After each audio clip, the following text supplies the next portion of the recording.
Rais wa nchi ya Benin ameonekana kwenye televisheni kuwatuliza raia wa taifa hilo la Afrika Magharibi, akisema kwamba hali sasa iko katika udhibiti kamili kufuatia jaribio la mapinduzi lililotokea mapema siku ya Jumapili. Patrice Talon, aliyekuwa akionekana mtulivu wakati wa hotuba ya moja kwa moja siku ya jioni, alisema kwamba ningependa kupongeza moyo wa kutimiza wajibu ulioonyeshwa na jeshi letu na viongozi wake ambao wameendelea kuwa waaminifu kwa taifa.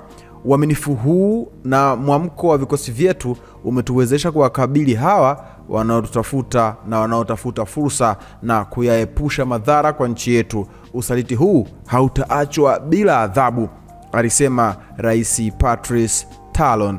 Serikali ilisema imefanikiwa kuzima uasi huo saa chache baada ya kundi la wanajeshi kadhaa kutangaza kuchukua madaraka kupitia televisheni ya taifa.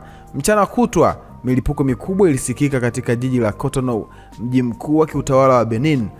Inasadikiwa milipuko hiyo imesababishwa na shambulio la anga. Kabla ya milipuko, taarifa za ufuatiliaji wa safari za ndege zilionyesha ndege 3 zikiingia anga la Benin kutoka nchini Nigeria na baadaye kurejea nchini Nigeria. Msemaji wa rais wa Nigeria alithibitisha kwamba ndege za kivita za nchi hiyo ziliingia Benin kudhibiti anga na kuwafurumusha wapanga mapinduzi kutoka kituo cha televisheni ya taifa na kambi ya kijeshi walikokuwa wamejikusanya. Jaribio hili la mapinduzi lililozimwa linaongeza wasiwasi kwenye eneo la Afrika Magharibi ambalo hivi karibuni limekumbwa na misururu ya mapinduzi.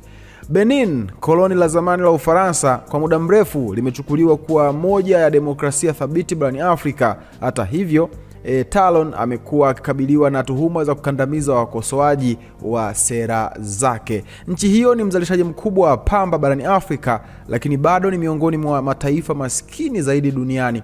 Maoni yako ni yapi? Nione kwenye comment, maoni yako itakuwa vyema na swadakta sana. Hii ni VOT Media. Wakati wote sisi tumechangamka. Hamasa ni kuendelea kusubscribe katika YouTube channel yako yetu. Subscribe, like, comment, share kwa ndugu jamaa na marafiki ili siku zote wasiweze kupitwa na taarifa zote muhimu ambazo zinakuwa zinatoka kwetu.